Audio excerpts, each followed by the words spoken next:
कोडरमा डोमचांच थाना क्षेत्र में मंगलवार सुबह महेशपुर पुल से एक ट्रक नीचे गिर गया। हादसे में ट्रक चालक और उपचालक बाल बाल बच गए। घटना के बाद दोनों ही मौके से भाग निकले। घटना की सूचना मिलने के बाद मौके पर पुलिस पहुंची और ट्रक को क्रेन से बाहर निकलवाया। लोहरदगा में जमीन कारोबारी की गोली मारकर हत्या के मामले में सोमवार की देर शाम 3 बदमाशों को गिरफ्तार कर लिया गया है। आरोपियों ने रविवार सुबह 9:30 बजे नदिया हरमू रोड स्थित पुराना भट्टा के पास रामपुर गांव निवासी वीरेंद्र उरांव की हत्या कर दी थी। वीरेंद्र उरांव की घटनास्थल पर ही मौत हो गई थी। गिरिडीह में एक अधेड़ व्यक्ति की उसके ही कुछ रिश्तेदारों ने जान ले ली। जमीनी विवाद के मामले में अधेड़ के साथ हुए विवाद के बाद आरोपियों ने उसके घर पर ही लोहे के रॉड से वार कर उसकी जान ले ली। घटना की सूचना मिलने के बाद मौके पर पुलिस पहुंची और शव को पोस्टमार्टम के लिए भिजवा दिया है। वहीं इस घटना में शामिल 8 आरोपियों को थाने ले गई है। मृतक की पहचान सीहोडी निवासी भागीरथ यादव 45 वर्ष के रूप में की गई है। इस साल के अंतिम माह दिसंबर तक केवल 10 ही दिन विवाह मुहूर्त रहेंगे। इस माह यानी नवंबर में सिर्फ 3 और अगले माह दिसंबर में केवल 7 दिन ही विवाह मुहूर्त हैं। उसके बाद 22 अप्रैल तक का लंबा इंतजार करना होगा। झारखंड सरकार राज्य में साइकिल फैक्ट्री लगाने की दिशा में आगे बढ़ चुकी है। मुख्यमंत्री हेमंत सोरेन ने आदेश के बाद उद्योग विभाग ने होमवर्क करना शुरू कर दिया है। उन कंपनियों से बातचीत की प्रक्रिया शुरू की जा रही है जो झारखंड में साइकिल फैक्ट्री लगाने के लिए उत्सुक हो। मुख्यमंत्री ने कहा, झारखंड में प्रति वर्ष हम 2.5 से 3 लाख बच्चों को साइकिल देते हैं, लेकिन पूर्व की सरकार ने कभी यह नहीं सोचा कि जब हम इतनी साइकिल बच्चों को देते हैं तो क्यों ना झारखंड में साइकिल बनाने की फैक्ट्री ही स्थापित हो जाए। झारखंड में कोरोना पिछले 24 घंटों में राज्य में मिले हैं 166 नए संक्रमित, जिसमें रांची से 56, बोकारो से 8, चतरा से 3, देवघर से 11, धनबाद से 12, दुमका से 2, पश्चिमी सिंहभूम से 32, गढ़वा से 2, गिरिडीह से 2, गोड्डा से 1, गुमला से 2, जामताड़ा से 2, खूंटी से 2, कोडरमा से 3, लातेहार से 2, लोहरदगा से 1, पलामू से 6, रामगढ़ से 12, सरायकेला से 6 और पश्चिमी सिंहभूम से 1 संक्रमित मिले हैं, जिसमें 360 ठीक भी हुए हैं और 4 की मौत हुई है। मेडिकल काउंसलिंग कमेटी द्वारा all India 15% quota NEET UG counselling की राउंड 2 की रजिस्ट्रेशन प्रक्रिया 18 नवंबर से शुरू होगी, जो 22 नवंबर तक चलेगी। इस राउंड में 12,348 से अधिक रैंक वालों को मेडिकल सीट अलाउट होगी, क्योंकि राउंड 1 की क्लोजिंग रैंक इतनी ही रही थी। एक्सपर्ट देव वर्मा ने बताया है कि शेड्यूल के अनुसार चॉइस लॉकिंग की प्रक्रिया 22 नवंबर दोपहर 3 बजे से रात 11:59 तक चलेगी। दीपावली खत्म होने के 2 दिन के बाद छठ का बाजार पूरी तरह से सज चुका है।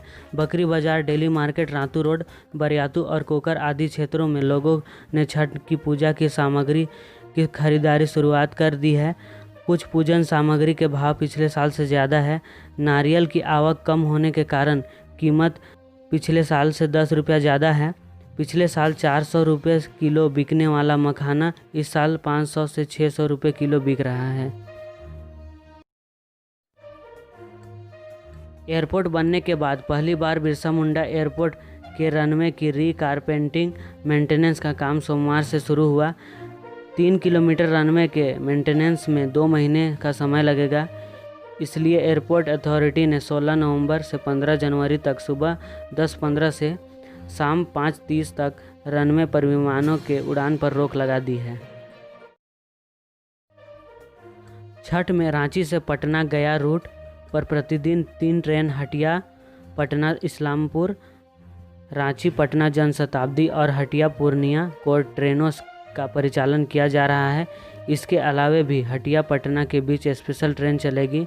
सभी रांची से गोमो गया होते हुए पटना तक जाएगी, लेकिन एक बड़ा हिस्सा धनबाद, जामताड़ा, मधुपुर, जसीडीह, झाझा, जमुई, कलुई, लखीसराय, बरौनी, समस्तीपुर, मुजफ्फरपुर, छपरा, सोनपुर, गोरखपुर जाने वाले यात्रियों को परेशानियों का सामना करना पड़ सकता है। बरौनी, समस्तीपुर और दरभंगा तक के लिए 2 ट्रेन साप्ताहिक दी गई है।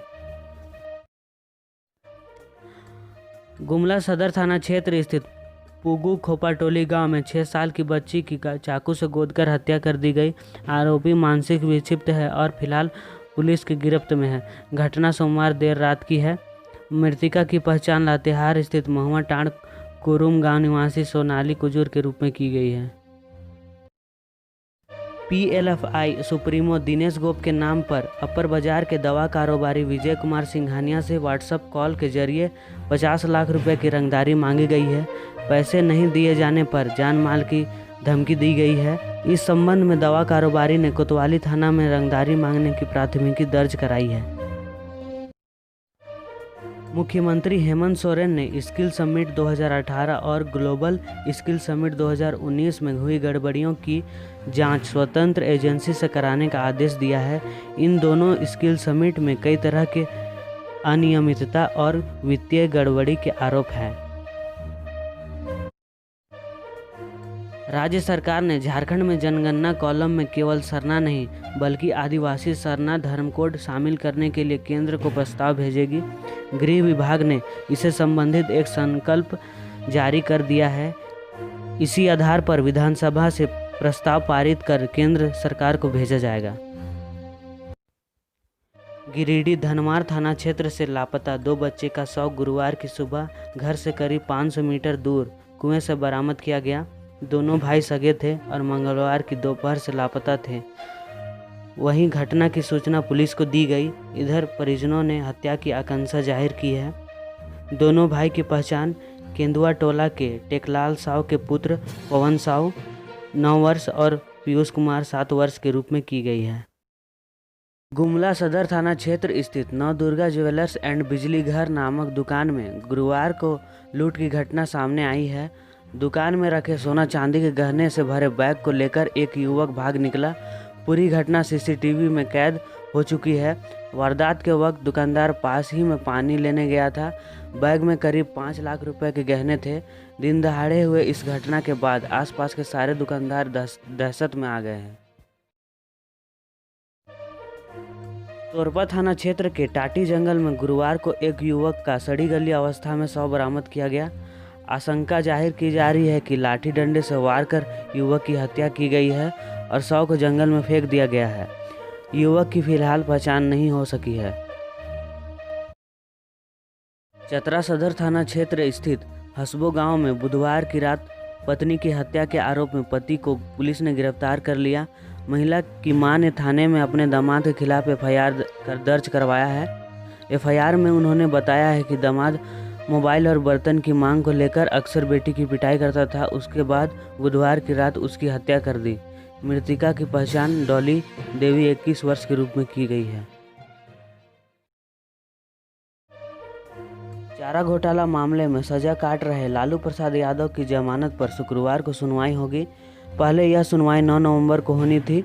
जमानत अर्जी को लेकर लालू प्रसाद की ओर से हाईकोर्ट ने अर्जेंट मेंशन दायर किया था, जिसे कोर्ट ने स्वीकार करते हुए उसकी जमानत पर सुनवाई के लिए 6 नवंबर की तिथि निर्धारित की है। सीएम हेमंत सोरेन से झामुमो विधायक बोले सरना कोड नहीं होने पर आदिवासियों की क्षति।